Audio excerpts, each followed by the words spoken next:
Mateus capítulo 13, do verso 3 a 9, diz assim: E de muitas coisas lhes falou por parábolas, dizendo: Eis que o semeador saiu a semear, e, ao semear, uma parte caiu à beira do caminho, e, vindo as aves, a comeram. Outra parte caiu em solo rochoso, onde a terra era pouca, e logo nasceu, visto não ser profunda a terra. Saindo, porém, o sol a queimou, e porque não tinha raiz, secou-se. Outra parte caiu entre os espinhos, e os espinhos cresceram e a sufocaram. Outra, enfim, caiu em boa terra e deu fruto, a 100, 60 e a 30 por 1. Quem tem ouvidos para ouvir, ouça.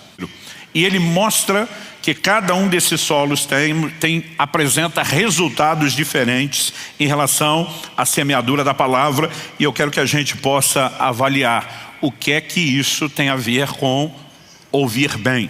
Em terceiro e último lugar, nós vamos destacar o que eu classificaria do caminho prático para frutificação. O Senhor Jesus não está ensinando sobre esses tipos de solos como se isso fosse simplesmente uma coisa já pré-determinada e que não pode ser mudada. Ele quer nos levar ao entendimento de como sermos aquele solo onde a palavra de Deus produz resultados. E com isso acredito que nós vamos conseguir, não apenas ver o quadro completo, mas ter um entendimento progressivo e ainda terminar com uma orientação muito prática para a nossa caminhada cristã. Muitas pessoas acreditam que os tipos de solo já estão determinados. As pessoas nascem daquele jeito. Ou Deus quis que fosse assim. Eu quero te mostrar que isso não é verdade. Deus quer fazer algo na vida de todas as pessoas. Deus quer que todos recebam a palavra. Deus quer que a palavra frutifique na vida de todas as pessoas. Porque a Bíblia é enfática que Ele não faz acepção, Ele não faz distinção de pessoas. Se Ele me cria para ser o solo que não entende a palavra e não pode dar fruto, e cria outro para ser o solo bom, significa que Ele de fato tem algo muito melhor para um do que para outro. Isso não condiz com o caráter, não apenas justo, mas também amoroso de Deus, revelado nas Escrituras. Então nós precisamos entender que em toda a dinâmica da caminhada cristã existe sempre a parte de Deus e a parte humana. Quando eu enfatizo a parte humana é para que a gente não seja levado a pensar que tudo é feito unilateralmente por Deus. Mas ao incluir a parte humana, não estamos excluindo a parte divina, que provoca o homem e que quando o homem dá a devida resposta, nos leva a um outro nível. Mas eu vou trabalhar isso, à medida que vamos falando a respeito do assunto. O que é principal agora é que eu e você possamos compreender que a frutificação da palavra depende do nosso nível de interação com ela. Nele se cumpre a profecia de Isaías. E agora Jesus vai citar um texto das Escrituras. Ouvindo vocês ouvirão, e de modo nenhum entenderão. Vendo vocês verão, e de modo nenhum perceberão. Porque o coração desse povo está endurecido. Por que o coração do povo está endurecido? Porque Deus endureceu? Não. O texto diz: ouviram com os ouvidos tapados. Ou seja, não ouviram bem, não deram a devida atenção. Fecharam os olhos para não acontecer que vejam os olhos, ouçam com os ouvidos, entendam com o coração, se convertam e sejam por mim curados. Quando Jesus fala, o coração desse povo está endurecido, não há uma determinação de uma arbitrariedade de Deus dizendo, eu endureci. O que o texto está dizendo é que está endurecido porque eles ouviram de forma errada, ouviram com os ouvidos tapados. O tempo todo, a palavra de Deus nos chama a um nível de resposta. Mesmo quando cumprimos a nossa parte, ela é sempre uma resposta ao que Deus começou e uma abertura para que Ele amplie e continue aquilo que Ele começou. No entanto, nós precisamos entender que é uma espécie de jogo de dama ou xadrez. Deus faz o movimento, espera o nosso movimento para que Ele continue e Ele possa fazer o seu próximo movimento. Entender a responsabilidade que temos aqui é crucial. Quando a gente estava lendo, sem muito entendimento, debaixo do encorajamento, às vezes da imposição dos pais, queriam criar em nós disciplina, ritmo, mas o coração ainda não tinha empolgação com a palavra. Às vezes eu lembro que eu ficava feliz quando pegava uns salmos, que eram 3 versículos. Eu pensava, vou eliminar um capítulo rapidinho. Mas quando chegava o Salmo 119, eu pensava, isso tudo é um só. E depois ainda tem que ler mais 2, os que estão perto não são necessariamente tão pequenininhos, Mas, à medida que o tempo foi passando, o entendimento, a compreensão da palavra foi chegando, eu confesso que o Salmo 119 é tão rico, que o meu sentimento com o tempo mudou. isso aqui não podia se estender um pouquinho mais. Porque ele tem uma linha de raciocínio do início ao fim, que é a valorização da palavra. O clamor para se entrar num lugar mais profundo, tanto de entendimento como de prática da palavra. E muitas vezes nós não paramos para pensar e criar uma consciência de que nós estamos o tempo todo em guerra com o mundo espiritual. Quando você lê o Velho Testamento, principalmente depois da saída de Israel do Egito, é guerra atrás de guerra. Quando chega o Novo Testamento, o apóstolo Paulo escreve em Efésios 6,12, nossa luta não é contra a carne e o sangue. O que ele está dizendo? Diferente deles, nós não temos essas batalhas naturais, literais. Mas o que ele está dizendo é, isso não significa que nós não estamos em guerra. Isso também não significa que essas guerras foram registradas sem propósito. Mas ele está dizendo, nossa guerra é outra. Nossa luta é contra principados, potestades, contra as hostes espirituais da maldade. E agora ele começa a falar de uma dimensão de guerra com o reino das trevas. A palavra de Deus diz, resisti ao diabo, ele fugirá de vós. Não deis lugar ao diabo. O tempo todo nós temos alertas. 1 de Pedro 5, você olha o apóstolo dizendo, o diabo anda em vosso derredor, bramando como leão, buscando a quem possa tragar. Ele não pode tragar qualquer um, ele precisa de espaço, ele precisa de vulnerabilidade, mas ele sempre está tentando. Então não é um de 4 solos que está exposto a uma batalha espiritual. A batalha acontece com todo mundo. Alguns se fazem vulneráveis a ela. Nós precisamos ter não só o entendimento, mas a determinação de dizer, eu me recuso a ser superficial. Eu fico impressionado com crentes que nunca lê a Bíblia. Alguns só fazem no culto e olhe lá. Hoje em dia a maioria já não traz mais nem para o culto. Antigamente a gente percebia quem estava com Bíblia e quem estava sem. Hoje com o advento do celular, do iPad, você nunca sabe, você fica imaginando, a pessoa vai puxar e ler, vai fazer alguma anotação ali. Mas o nosso envolvimento é cada vez menor. Eu fico me questionando, me perguntando, como um crente que nunca lê a Bíblia, que não para, que não dá atenção, que é superficial, acredita que vai sobreviver. Alguns estão sobrevivendo só porque a perseguição da palavra não veio, no contexto que nós vivemos, ou porque ainda não viveram grandes adversidades. Mas quando a angústia chega, é a hora que a gente descobre quem está vinculado com a palavra, quem tem profundidade na palavra, quem não. Quem tem profundidade sobrevive, quem não se perde no processo.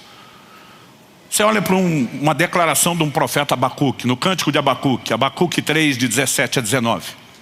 E diz, ainda que a figueira não floresça, ainda que não haja fruto na vide, que o produto da oliveira minta, que os campos não produzam mantimento, que o rebanho seja exterminado da malhada, que nos currais não haja gado, numa época onde tudo, economicamente falando, dependia do que? Da agropecuária.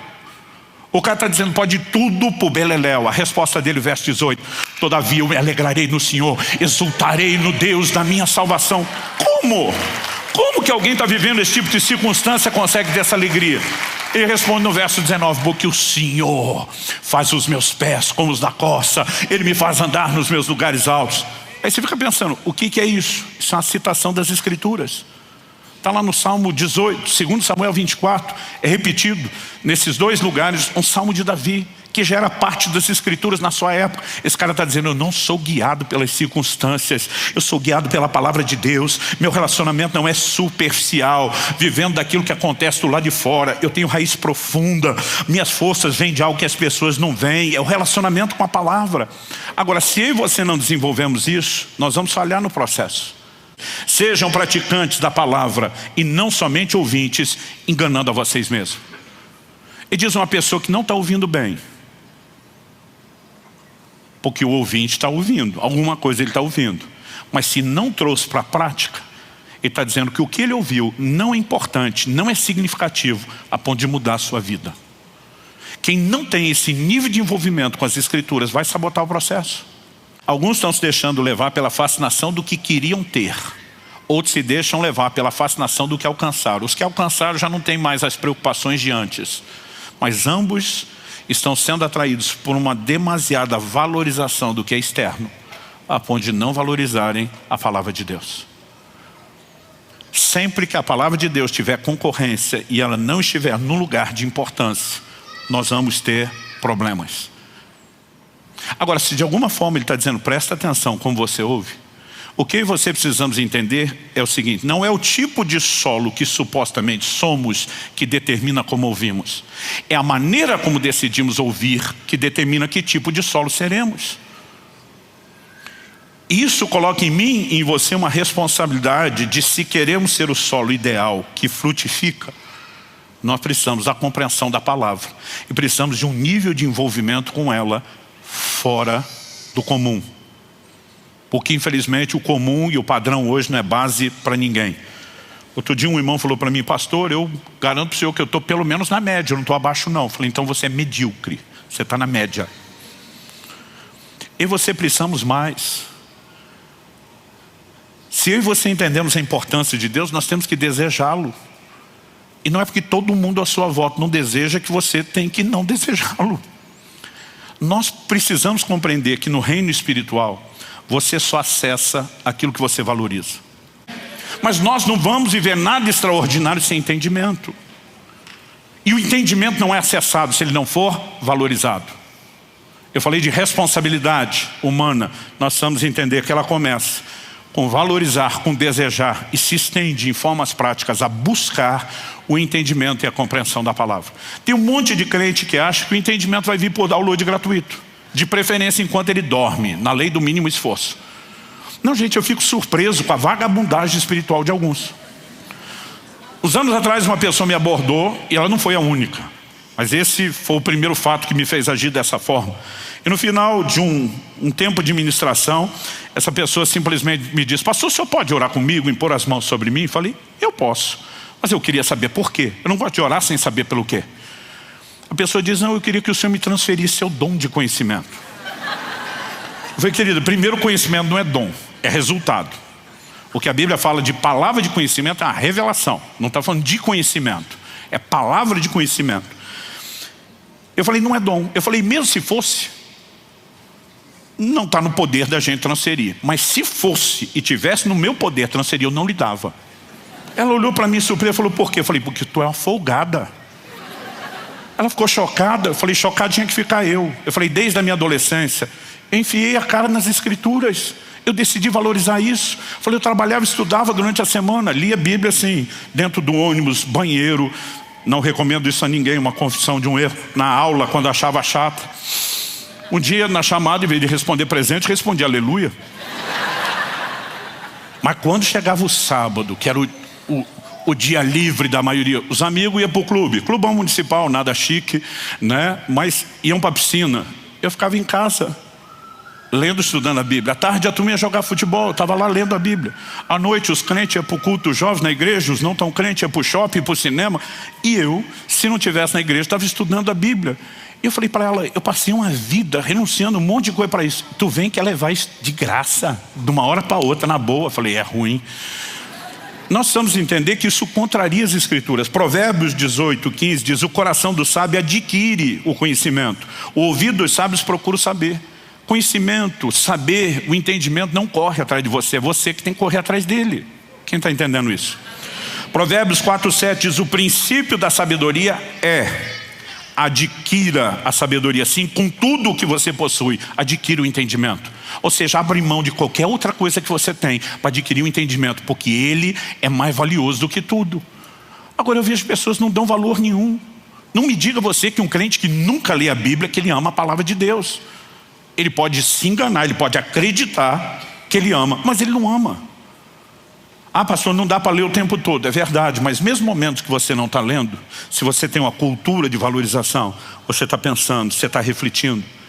Eu fico impressionado com gente que nunca fala de Bíblia, nunca tem um versículo para compartilhar, nunca tem algo que Deus falou no coração dele, nada, zero em qualquer conversa. E tem outros, por sua vez, não falam de outra coisa. Eles sempre estão compartilhando algo mais. Sabe o que é interessante? Quando você começa a dar valor, a palavra de Deus vai operar até em momentos que você não conseguiu dar aquela pausa completa. Eu acho interessante que muitas vezes aquilo que eu começo acordado, meditando, refletindo na Escritura, continua quando eu estou dormindo. A Bíblia diz para meditar na palavra de dia e de noite. Eu já falei para Deus muitas vezes: eu não tenho controle do de noite depois que eu durmo. Mas o que eu descobri é que se ela ocupa a sua mente, os seus pensamentos durante o dia, o processo vai continuar de noite. Você percebeu, lendo a Bíblia, que lá no Éden, uma das árvores, aliás a única que Deus vedou acesso, ela é chamada árvore do conhecimento do bem e do mal? Porque a gente pensa que Deus proibiu o resultado que trouxe, todo mundo só pensa que era a árvore do conhecimento do mal. Mas a árvore não era conhecimento só do mal, que é negativo. Ela também dava conhecimento do bem. Aí vem a pergunta. Deus não queria que o homem conheça o mal, a gente entende. Mas Deus não queria que o homem conheça o bem? Qual o motivo dele vedar o acesso ao conhecimento do bem? A verdade é que o homem não precisava conhecer o bem ou o mal. Deus está dizendo, eu estou te dizendo o que você deve fazer. Eu quero para você o bem e não o mal. Tudo que você precisa é ouvir a minha palavra. E o problema é que nós queremos ser autônomos, independentes. Se eu souber distinguir, eu mesmo decido e não preciso ficar ouvindo o que ele tem a dizer. Deus está dizendo desde o início, a receita mais garantida para o seu sucesso.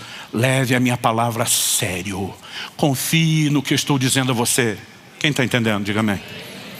Quando essas verdades vão fazendo sentido para mim e para você, entendemos que buscar entendimento é nossa responsabilidade.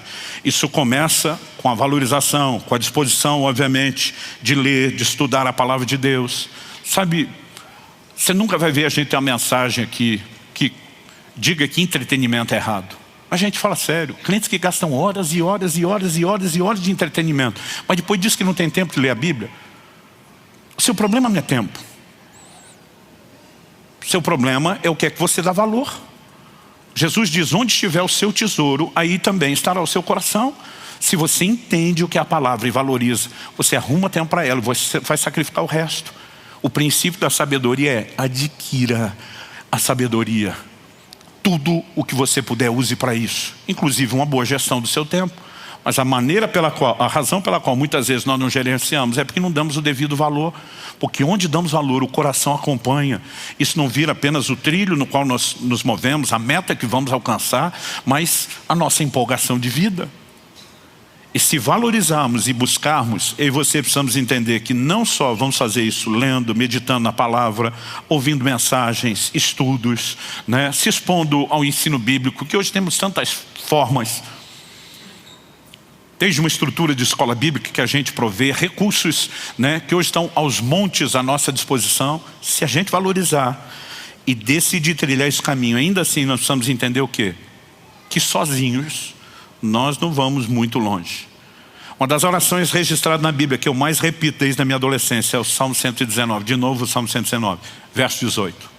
Desvenda os meus olhos para que eu contemple as maravilhas da tua lei. Desvenda os meus olhos para que eu contemple as maravilhas da sua lei. Então, se Deus não faz tudo sozinho, e eu tenho a minha parte envolve dizer, eu também não posso ficar sozinho, eu preciso da ajuda dele. Abre os meus olhos, traga a revelação. Quando eu olho para as Escrituras, eu vejo várias orações que Paulo fazia em prol dos outros, porque nós devemos orar por nós e pelos outros.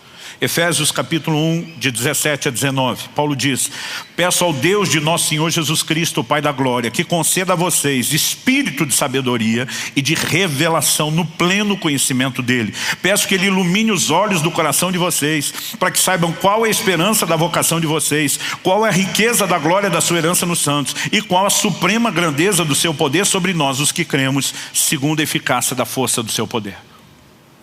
Conhecimento produz um nível de resultado. Conhecimento revelado, nem se fale. A conversa é outra. Recapitulando os tipos de solo, temos a beira do caminho, solo pedregoso, terreno cheio de espinhos e o frutífero. O que determina que tipo de solo que seremos é a maneira como ouvimos. Ela que determina os resultados. E se queremos ser o solo frutífero, escolhemos isso. Para viver a frutificação que depende do entendimento, nós precisamos buscá-lo. Isso começa com a valorização, leitura e meditação na palavra, todo estudo bíblico que você puder, mas precisa de um ingrediente que é espiritual. É intervenção divina, é quando Deus vai vivificando a palavra. Eu amo as experiências de coisas que eu sabia uma vida inteira, mas de repente aquilo resplandece de tal forma e muda completamente a sua vida. Como que nós passamos para esse outro nível? Oração. E nós não deveríamos orar apenas por questões naturais.